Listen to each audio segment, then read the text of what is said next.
Hello guys, welcome back to Creativity Queen.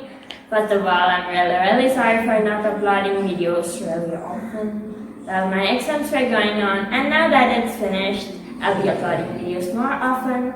And today we'll be making this bracelet, which is really easy to make. We only need a plastic bottle, some thread, and some glue.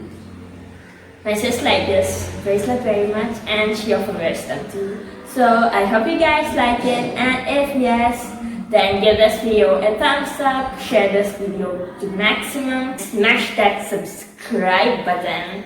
So let's get on with the video. Hope you all like it.